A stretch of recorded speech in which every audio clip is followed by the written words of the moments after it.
এই গল্পটা আমরা যতবার পড়েছি বা শুনেছি, এই গল্পটা ততবার আমাদেরকে মুগ্ধ করেছে। কি গল্প? অভীক সরকারের লেখা গল্প ভোগ।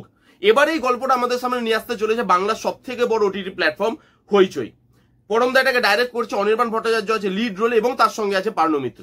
এবার প্রশ্ন একটাই, যে যখন আমরা এই গল্পটা পড়েছি বা শুনেছি, এই গল্পটা তখন যতটা আমাদেরকে মুগ্ধ করতে পেরেছে, এবার যখন হইচইতে আসবে গল্পটা দর্শককে কি ততটাই মুগ্ধ করতে পারবে না পারবে না, সেটা নিয়ে কথা বলবো এই ভিডিওতে। কারণ ভোগের ট্রেলার বেরিয়ে গেছে, কেমন হলো ট্রেলারটা সেটা নিয়েও কথা বলবো এই ভিডিওতে। পজিটিভ দিক নেগেটিভ দিকে আসার আগে গল্পটা যদি আপনাদেরকে একটুখানি বলে দিই, দেখুন গল্প সম্বন্ধে নতুন কিছু বলার নেই। ভোগ খুব পপুলার গল্প, সানডে সাসপেন্সে এই গল্পটা সব থেকে হিট গল্পের মধ্যে একটা। তো এই গল্পটা লোক অনেকবার পড়েও নিয়েছে, শুনেও নিয়েছে। তো গল্পটা প্রত্যেকটা যারা বাংলা বই পড়তে ভালোবাসে, বাংলা গল্প পড়তে ভালোবাসে, সেই প্রত্যেকটা অডিয়েন্সের মোটামুটি গল্পটা জানা। এবার যদি বেসিক গল্পটা আমি বলি, অনির্বাণদার ক্যারেক্টারটা, সে পুরনো জিনিসপত্র নিয়ে আসতে খুব ভালোবাসে। সে পুরনো জিনিসপত্র কেনে এবং কিনে বাড়িতে এনে সাজায়। তার একটা বন্ধুর দোকান আছে, সেখান থেকেই সে কিনে নিয়ে আসে জিনিসপত্রগুলো। সে তার বন্ধুর দোকানে একদিন যায়, গিয়ে দেখে একটা দেবী মূর্তি।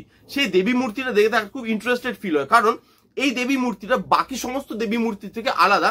যতগুলো দেবী মূর্তি অনির্বাণদা এখন অব্দি জীবনে দেখেছে, তার থেকে দেবী মূর্তিটা আলাদা। সে সেই দেবী মূর্তিটাকে ঘরে নিয়ে আসে এবং সেখান থেকেই শুরু হয় যত সমস্যার। এই দেবী মূর্তিটা আনার পর তার লাইফ পুরোপুরি চেঞ্জ হয়ে যায়। কি এই দেবী মূর্তির রহস্য? তার লাইফ যে চেঞ্জ হয়ে যাচ্ছে, সে আবার ট্র্যাকে কোনোদিন ফিরতে পারে না পারে না, এই সব কিছু নিয়ে গল্পটা হতে চলেছে। এইবার এই ট্রেলারটার মধ্যে যদি আসি, এই ট্রেলারটার মধ্যে বেশ কিছু পজিটিভ দিক আছে, আবার কিছু নেগেটিভ দিকও আছে। প্রথম যেটা পজিটিভ দিক, অনির্বাণ দাকে খুব ভালো লাগছে। যেহেতু থিয়েটারের অ্যাক্টর, যেহেতু খুব ভালো ভালো অভিনয় করেছেন তিনি এবং খুব বড় মাপের একজন অভিনেতা, এখানে তার অভিনয় দেখে কিন্তু আপনি বুঝতে পারবেন এই যে ট্রান্সফরমেশনটা, সেটা কিন্তু ট্রেলারেই অনির্বাণদার ক্যারেক্টারটা ফিল করাতে পারছে। তার মানে কত ভালো অভিনয় হয়েছে। এখানে অনির্বাণদার কিন্তু দু ধরনের অভিনয় আছে, একটা ফেসিয়াল এক্সপ্রেশন এবং একটা ফিজিক্যাল ট্রান্সফরমেশন, মানে বডি দিয়ে অভিনয়। এই দুটো জায়গাতেই কিন্তু অনির্বাণদা খুব ভালো। যেখানে ডায়লগ বলছে, মানে একটা র লুক, খুব ইন্টেন্স একটা লুক, সেখানে তার এক্সপ্রেশন, এবং যেখানে এক জায়গায় নাচছে, মানে রনিদা ভয় পেয়ে যাচ্ছে দেখে, সেইখানে অনির্বাণদার মানে সেই মানে বডি ল্যাঙ্গুয়েজ, তার বডি যে মানে পশ্চার, সেই জিনিসপত্রগুলো, মানে বডি দিয়ে সে যে অভিনয় করছে, এই দুটো জায়গাতেই অনির্বাণদা না আউটস্ট্যান্ডিং। এবং এরকম একটা অভিনেতাই কিন্তু এই গল্পটা ডিমান্ড করতে, এবং অনির্বাণদাকে যথেষ্ট ভালো লাগছে। তার সঙ্গে আদার কাস্টে যারা আছে তারাও কিন্তু বেশ স্ট্রং। পার্নো মিত্র আছে, রনিদা আছে, সুভাশিস দা আছে, তো তারাও কিন্তু বেশ স্ট্রং। ভালো অভিনেতা অভিনেত্রীকে নেওয়া হয়েছে। দেখা যাক অভিনয় কতটা ভালো হয়। যারা যারা অভিনয়তে আছে তাদেরকে দেখে আপাতত ট্রেলারে মনে হচ্ছে যে তারা ভালো অভিনয় করেছে, এবং অভিনয়ের থেকে একটা আশা কিন্তু রাখা যেতেই পারে। নেক্সট যেটা নিয়ে কথা বলবো, এখানে না মেকার্স একটা স্মার্ট মুভ খেলেছে। কি মুভ? এই গল্পটা মোটামুটি সবার পড়া বা সবার শোনা। এবার মেকার্সরা না এই ট্রেলারটা এডিট করার সময় গল্পটাকে খুব একটা লুকিয়ে রাখতে চায়নি। এখানে কিন্তু গল্প রিভিল করা হয়েছে, কারণ মেকার্সরা চেয়েছে যে ট্রেলারটাকে কম্প্যাক্ট বানাবে, গল্প লুকিয়ে রাখার চেষ্টা তারা করবে না। কারণ গল্প যাই আপনি লুকিয়ে রাখার চেষ্টা করবেন, গল্প এত পপুলার একটা গল্প, সেটা লোক না জানতে পেরে যাবে, সেটা আপনি লুকিয়ে রাখতে পারবেন না। সেই বৃথা চেষ্টাটা তারা করেনি। এখানে যেভাবে ট্রেলারটাকে এডিট করেছে সেটা ভালো। ছোট ছোট সিন দিয়ে, ছোট ছোট মোমেন্ট দিয়ে যেভাবে ট্রেলারটাকে জাম্প করানো হয়, সেটা ভালো লাগে দেখতে। ট্রেলারটা দেখবেন লং শট কিছু নেই, ছোট ছোট ছোট ছোট কাট করে ট্রেলারটাকে একটা কম্প্যাক্ট ট্রেলার আনা হয়েছে, যেটা কিন্তু ভালো লাগছে দেখতে। তার সঙ্গে এই ট্রেলারটাকে আপলিফট করছে বিজিএমটা কিন্তু ট্রেলারটার সঙ্গে জেল করেছে। যেভাবে বিট বাই বিট ট্রেলারটা কাটে, সেইভাবে বিট বাই বিট এই বিজিএমটাকেও কাটা হয়েছে, সেটা কিন্তু ভালো। এবং এই ট্রেলারটা দেখে যেটা আরেকটা জিনিস ফিল হচ্ছে, এটা নিয়ে বোধহয় একটু তাড়াতাড়ি বলা হয়ে যাবে জিনিসপত্র, এটা সিরিজ দেখে বলা মানে বললে বেশি ভালো হতো, তবুও আমি বলে দিচ্ছি। এই যে ট্রেলারটা, এটা দেখে আমার মনে হয়নি যে ভোগ গল্পটাকে তারা খুব একটা কাটাছেড়া করার চেষ্টা করেছে। মানে গল্পটাকে আই থিঙ্ক আমরা অ্যাজ ইট ইজই দেখতে পারবো, যেরকম আমরা পড়েছি বা শুনেছি। এই গল্পটা খুব একটা কাটাছেড়া করার গল্প নয়, ইটসেলফ একটা কম্প্যাক্ট গল্প। তো এখানে ট্রেলার দেখে আমার মনে হয়েছে যে পরমদা এটাকে নিয়ে খুব একটা কাটাছেড়া করেনি বা নিজের বেশি মাথা লাগাতে যায়নি।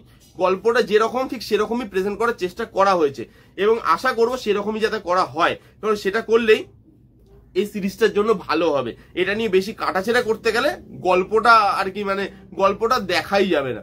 তো সেখানে আমার মনে হয়েছে এই গল্পটা এমন একটা গল্প যেটা নিয়ে আপনি বেশি কাটাছেড়া করতে পারবেন না, এবং সেটা আই থিঙ্ক পরমদা করবেও না, সেরকম ট্রেলার থেকে ফিল হচ্ছে।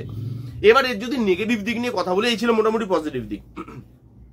এবার যদি নেগেটিভ দিক নিয়ে কথা বলি, দেখুন এখানে দুটো জিনিস নেগেটিভ আছে, এবং দুটো জিনিস সব থেকে বড়। প্রথমে হচ্ছে এর হরার এলিমেন্ট।